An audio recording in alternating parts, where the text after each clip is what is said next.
Welcome to GGG Insights, connecting you with your community. I am Stephen Schwartz, a director of the East Hampton Group for Good Government, the GGG, which brings you this series. The GGG is a nonpartisan citizens group dedicated to educating residents on issues affecting the town of East Hampton, its villages, and its schools. We encourage civil and respectful debate with respect to issues that confront us all. Our first series of shows will connect you with the issues concerning November's referendum on extending the Community Preservation Fund, the CPF, to 2050 and permitting up to 20% of the CPF's revenues to be used for clean water projects. Today's program will connect you with the history of the CPF, its operations, and its accomplishments. Subsequent programs will connect you with an understanding of East Hampton's water problems and whether the CPF should be amended to allow 20% of its funds to be used for clean water projects. Today, we will connect you with Sylvia Overby, a member of the East Hampton Town Board and its liaison for the CPF, Scott Wilson, head of the town's Land Acquisition and Management Department, which administers the CPF, and our moderator, Arthur Malman, chairman of the GGG, who has served on the town's Budget and Financial Advisory Committee. Thank you, Stephen, and welcome to everyone. The town of East Hampton is very proud of its Community Preservation Fund, which has allowed the town to keep lots of farmland, open spaces, nature trails, and vistas open and available to its residents. However, the town now faces a new problem which has been percolating for quite a while, and that is the deterioration of its water and the amount of funds necessary to fix those water problems. The referendum that will be presented to the community on November 8th will have two parts. One, extending the Community Preservation Fund, which is relatively non-controversial, and also allowing 20% of new CPF monies to be used for water project remediation. Before we get into the pros and cons of the referendum, however, we want to make sure that everybody pretty much understands the CPF as it exists today. And Sylvia, can you just tell us exactly what the CPF is and what its goals are? Sure, but first, thank you. Thanks to GGG, thank to you, Arthur, and to Stephen. It's a joy to start this whole program, and I'm glad you're going to roll them out so that education will be the top part of what you guys are doing. So the CPF came into existence in 1999, and from that, 2% of every transfer of real estate goes into a fund, and except for $250,000 is exempt if it's an improved piece of property, and $100,000 is exempt if it is vacant land. So that property then, that money is then able to be looked at to buy well, it could be mostly property, to buy property that is going to enhance the character of the town. That's what the Community Preservation Fund was for, to make sure that community character is maintained and enhanced by the purchase of certain propriety. Sylvia, is that fund just commingled with all the rest of the money of the town, or is that? It is kept in a separate fund, so that we get our updated reports every quarter on what's in it, how much is promised or already going to be spent, how much was spent. Now, Scott, you've been administering the fund, or administering the properties after the town decides to buy them, and could you give us an idea of how much money comes into this community property fund or community preservation fund every year? Sure, it's a significant sum, in fact. By the way, Scott has a chart. Yeah, Scott has a chart which is very illuminating for a number of reasons. Why don't you just take us through the first chart? Well, sure. So we've been collecting revenue since 1999, and you could see by the chart sort of how the ebbs and flows of the various years. But the cumulative total is significant. It's over $341 million. On top of that fund, we've also borrowed against future revenues to acquire properties while they were still available. 5 times we borrowed between 2002 and 2006. At that time, we borrowed in excess of $55 million. At this time, or as of today, or the beginning of 2017, we'll still owe $23.5 million. So you paid that money back relatively quickly. Relatively quickly. Well, Well, but you haven't borrowed since 2006. Is that because the money, I guess your chart shows that by 2006, you were getting in 20 to 25 million a year, and then topping off at about 31 million in, I guess it was 2007. well, actually, our biggest year was 2014 at 32 million. Okay, well, unfortunately, we had a couple of years between those. And I know sitting back in 2006 and 2007, seeing 24, 27, 31 million, I guess we all figured the next year would be 35 or 40 million. And then the Great Recession hit. And if we look at your chart, the great surprise was the 31 million went to 15 million, then it went to 10 million. Right, exactly. But then even as the recession was still here, we were still getting in a really large amount of money to the CPF, $10 million, in one of the worst years of our history. And then slowly, from your chart, we see that the funds from the CPF have gone up to the $30 million range again. But by the way, just to make it clear, the 2016 number is not for the entire year. It's just year to date, so we'll get more money in. That's correct. And how much have we gotten in entirely from the CPF tax over this period of time?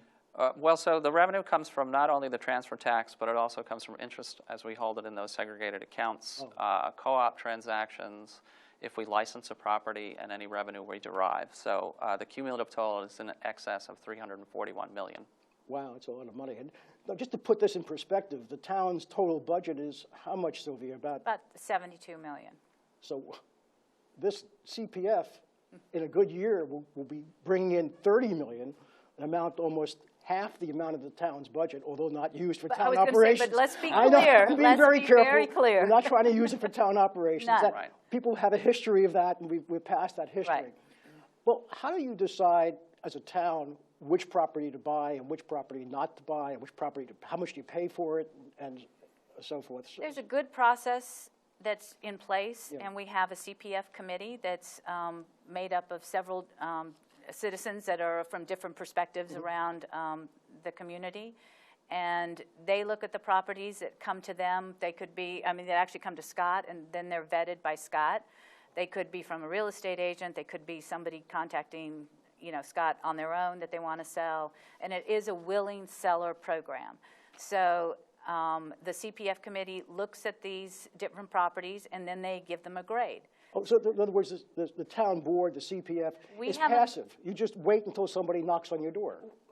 Well, Scott waits until somebody, or we've had outreaches, which we've done in the Lake Montauk area, where we've had an outreach where we actually wrote letters to people with critical properties that might have mostly wetlands on them. We've also done the same thing in Springs, so that we can look at those critical areas that might, because of the, the bays and our, want to make sure that those lands are protected if somebody's willing to sell those lands to us. When you've sent out this bunch of letters, have people responded, Scott? Or? We've actually had an excellent response rate. It was, I believe, in excess of 27% when we did the Lake Montauk, but I believe it's over 34% when we did the Springs outreach. Wow. And we did the Lake Montauk maybe 2 years ago, and I know you're still getting some responses. Right. How do you decide, Sylvia, how much you pay for a property? Well, there's an appraisal process. So the town board is the one that decides once there's a grade given. So they're divided in from A to D, A, B, C, D. That's this committee? That's the committee. And then and within the A, they rank them 1 through whatever number. So there could be at one time 13 A properties and 20 B properties, or there could be 30 A properties. They're all very critical. But then after they rank those, then it comes to the town board. And these are the properties that the board can look at. We look at the map, and the planning department gives us a memo on the reasons that we would want to look at it and purchase these properties. Now, Scott, you have another chart that you brought to us today, and that's what we've actually purchased. Yes, I have. And looking at your chart, obviously there's open space, which is almost about half, wetlands, beaches, shorelines. Now, I thought, maybe erroneously, we were also trying to acquire properties that were in the water recharge areas. So there are 14 different criteria that are set out in the law. And so when we actually review each property, we look at the different criteria in the law and sort of match them up. I mean, the whole town is basically a puzzle, and we try to figure out how the puzzle pieces fit together. So one of the metrics would actually be the water recharge overlay district, which I think you're referring to. I'm referring to, yeah. And certainly that is one of the metrics we use to determine whether a property is preservation worthy, if you will. And so while the open space and forest land here represents 1,098 acres, a large portion of that are properties that happen to be in the watershed. Okay. So this chart is, you know, this is what I produce when we are looking at the management of the lands after they're acquired. And since these types of properties, or the open space and forest land, have similar management needs, it's sort of a catch-all group. So now, does that mean that, for example, I'm just looking at your chart, and I guess the parks and recreation are probably something that requires a lot more management than the open space and forest land. Right, right. And can you use CPF funds to manage those properties, to clean up the litter and the trash and keep them clean? We have 2 land stewards that we hire. One is full-time with CPF, and one is half CPF and half A fund for nature preserves, for example. And they help clean up that litter, for example, or... is that using CPF funds? It's using CPF funds, right. That is part of the 10% of the management funds that we're allowed to use. Okay, so you can use 10% of every dollar that comes in to manage the properties you've acquired. We could, although we never have. It's usually 1% or 2%. Oh, okay. And the only reason it would go above 2%, for example, is if we were doing an historic restoration. Oh, okay. And I see you haven't done too many of those. Not that many, right, that's correct. Now, Scott, also, I guess the next question I would have as a East Hampton Village resident, which is your next chart, which is really how the money has been spent in the different villages. And I noticed your chart says it's only 2012. Is that because somebody just asked for that number, or what? How? There may be a board member sitting to my right that asked for representation. But we won't tell anybody who that board member is. But, okay, so a mysterious board member asked for the last 5 years or so. Right. Well, it's a good representation of what's been going on here. I mean, you can see those numbers are quite significant.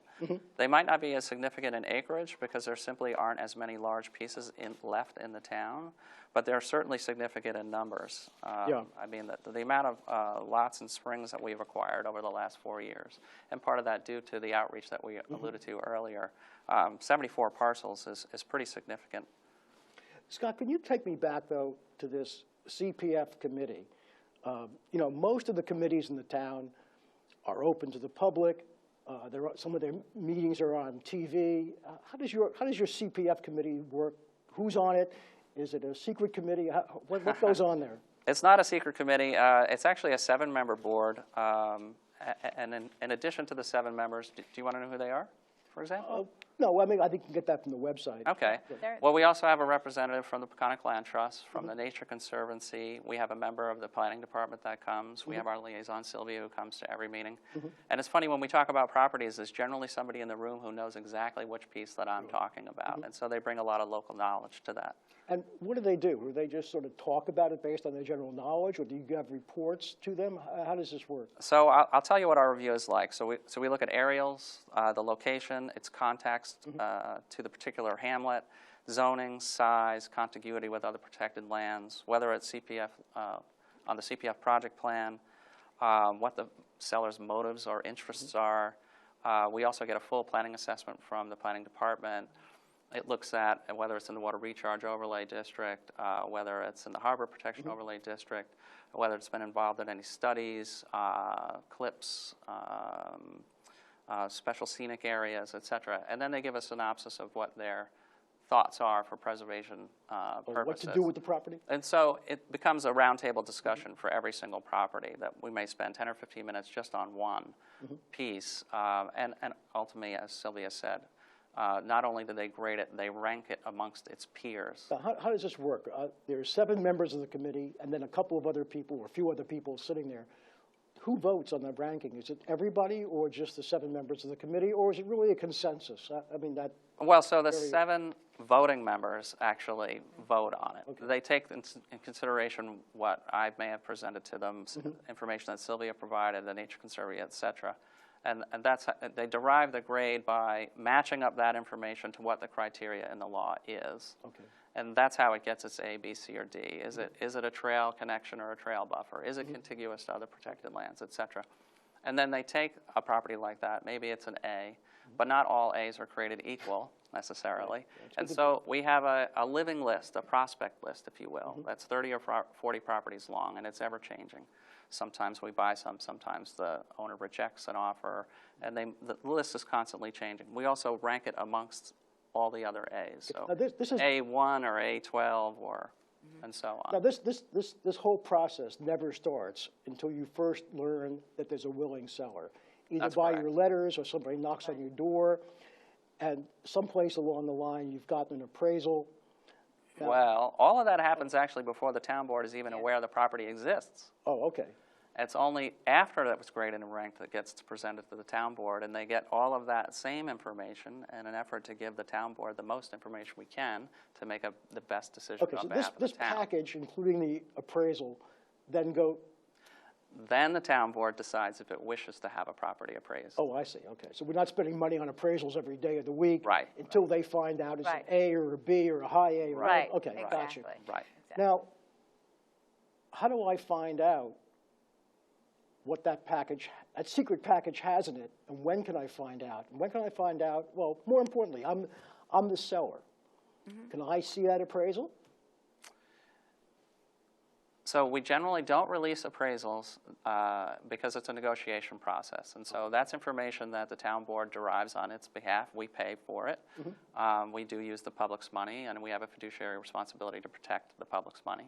And so we use the appraisal to negotiate with the landowner. I always encourage a landowner to get their own appraisal so they can compare apples to apples, if you will. Okay, but now, Sylvia, so you're negotiating with me. I'm the willing seller, and you know from your appraisal that I've got a property and it's worth $1 million. Now, knowing you, Sylvia, your first offer is $750. That's not quite how it works. So, but at some point, I say yes, and I gather you can't. Can Sylvia go above the appraised amount? The town board makes it a strong practice never to go above appraised value. Okay, so at some point we're finished, and now it's a done deal. Sylvia's now acquired my lovely property. We've agreed. We've agreed. We've agreed to acquire. Yeah, okay, now you've acquired We it. go through a public hearing We have to process have a for public every hearing Oh, property. okay, so process. it's open to the public. That's Yes. correct. And the public doesn't know the appraisal and doesn't have all this background yet, but No, they the do- public has the knowledge of what we're paying for the property. Okay, And so we come to a public hearing, we set the public hearing, people then have time within, between 10 and 2 weeks, 10 days, 2 weeks, Okay. before it comes up for the actual public hearing. And so they have time to look at the property if they want to and see what the appraisal, what the actual purchase price is going to be. So we don't release the appraisals. okay, now let's say a year after you've acquired the property, I'm a newspaper man, and I have this funny feeling that you guys did something wrong, or you did something right. And I want to get a copy of that secret appraisal. I'm not sure that they're part, I really Day don't know, after yeah. the property closes, you can foil that appraisal. I was okay, going to so say, the FOIL I- request maybe, Okay, so I can check on you, Sylvia. yes, yes. Okay. And actually, we should, because it's a really, we want to be as transparent as possible. So as I gather this whole process now, let me just see if I can say it in simple words. Somebody tells you, either because you sent them a letter or they knocked on the door, that they want to sell the property. Nothing happens at that point, except now you've contacted Scott's department, and he puts together a lot of information with other departments in the town, and he gives that package of information, probably almost everything the town knows about that parcel, including some aerial shots and so forth, to this committee. The committee meets. There are 7 members appointed. How long are they? Are they political appointments for every couple of years, or? They're appointed for a 7-year period. Okay, so they're beyond the election cycle. Yes. And they are the only voting members. So they have really, this is really the first protection the public has against misspent money. Because these guys and gals have said, yes, we like this property, it fits the criteria, and it's an A, B, C, A3, whatever it is. Okay. So So then that package of vetted property goes to the town, and the town starts negotiating with me to buy my property. No, then we go out for the appraisal. Oh, I'm sorry, I missed So that. that's very important. Okay. So then we go out for the appraisal. And there's a lot of discussion among the town board members of why a ranking was achieved by a piece of property. Why is one an A1 and one a C5? Yeah, I forgot that you guys actually know some of these properties. So, you know, and we're curious as to why. Scott can tell us that, you know, well, this one, if you look closely, has no trails. And so, or it's an out parcel and it's not contiguous to other protected property. So that's why it got the ranking that it did. Or it didn't have, this one does have wetlands on it. We might really want to consider as a wetland piece, near a watershed. This might be very important. And so we do banter back and forth among ourselves with Scott, in the room during exec session to say, this is important, let's go out for appraisal for this one. Okay, so now you've got my next protection as a citizen taxpayer is you got the appraisal. You can't go over the appraisal. And now you've decided to buy Jerry's property. But that's where it stops, because now there's a public hearing. So people can raise all kinds of objections. Well, there's an agreement that the property. I'm sorry, so yes. let's say that you thought your property was worth $600,000, and we offered you, and the appraisal backs up what we offered you. Yeah. And so which is important for the public to know that. So the public knows this piece. And now the deal is struck. And You've agreed. We've agreed, but we, as the town, have to go to a public hearing. Okay. And so we schedule for a public hearing and get comments on why or why not we should purchase this property. And we generally get, really good feedback, and there are a few times where red flags are raised, and that's appropriate. Okay. That's what we want to hear. So there are really a lot of protections from you making a backdoor deal. Or it's pretty hard to do that with the way you're describing this. Possible. And that's been the allegation many, many, many years ago. Oh, they bought this property in Nowheresville and they overpaid for it. Now, let me ask you about this committee, because I'm really interested in that, because let's say you now go in and you have approved by the voters this 20% set aside for water projects. The people on this committee historically have known a lot about farmland and forest lands, but my guess is none of them know much about water. Well, we may end up setting up, and this has not been done yet, but a technical committee of people that'll be the mirror image of the CPF purchasing land, a group that would be the mirror image of them that would have the technical expertise. Now, remember, part of that 20% can go to vegetative restoration. It can go to making sure that lands are restored so that they function properly as wetlands. So there's other things that can be achieved without just doing new septic systems for someone. So we're looking at a broad way to make sure that our water is clean. We're not looking for something that's too narrow. So you've really started down this process already, and you've got some initial ideas. I think you have something with you. I do. So, and this is on the website if people want to read the East Hampton Town Water Quality Improvement Plan, which is a companion piece to what the referendum is about. Okay. Now, is this now fixed in stone, or is it amorphous still? How does this? Even like the CPF Management and Stewardship Plan is something that it moves. It's a living, breathing document, because we don't know always which properties are going to come up for sale, even though they might be in a plan. But there are properties that come up. Willing seller says, well, you didn't look at my property, by the way, it's not in the plan, but I'm willing to sell, and it might have some attributes that we need to consider. So I think the same thing is going to be true when we get into the water quality issue, that we need expertise help. It shouldn't be up just to the town board members to say, oh, this sounds good or this isn't good, but a group that has the technical expertise to help us, along with our natural resources department, and that's, Director is Kim Shaw, who's, I think, been an excellent resource for us. Yeah, we hope to have her on one of our next shows to describe some of these water projects along with which would be great, because she has, she worked for Suffolk County Department of Health Services for many, many years. She understands water quality, not just within the town of East Hampton, but within Suffolk County itself. Now, let me ask a funny question. You've got hundreds of properties now. How do you get rid of one or two? You don't. That's a very simple answer. I mean, no.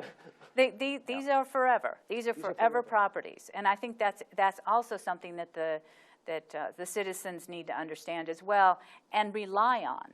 Remember, I feel that the CPF is a contract. It was voted by the citizens. It's a contract with citizens to spend that money, not to hoard the money, but to spend that money. Now, there are projects, and I have a wish list of at least one piece of property that I hope at some point in time will come on the market, and we would be able to acquire the Girl Scout camp in Springs. It's probably the largest tract of land that's left in East Hampton. About how big is that? 170 acres. Oh, that's quite a large home. Yeah. So that would be my wishes. I would love to, that would be worth, if we have to borrow for it, that would be worth borrowing. Okay, so it's really the special project that you'd be interested in borrowing and grabbing it when it came on the market. Yep. Now, recently you bought a lot of very tiny properties in the Springs. Can you explain what's going on there? I mean, what's the thought there? Just to keep intensity of development at bay in the Springs, or is it a well, it's not a density reduction program. That's not one of the criteria in the law. Okay. So when we examined Springs for the Springs Outreach, we basically developed with the planning department, with the town board, with the advisory board, et cetera, three specific criteria. One is trail buffer or trail connection, so that we can extend those trails that we covet here in this town. One is waterfront protection, and one is to build on the contiguity of properties that we already have. I mean, we have 74 parcels here that we are building on what we've already started here.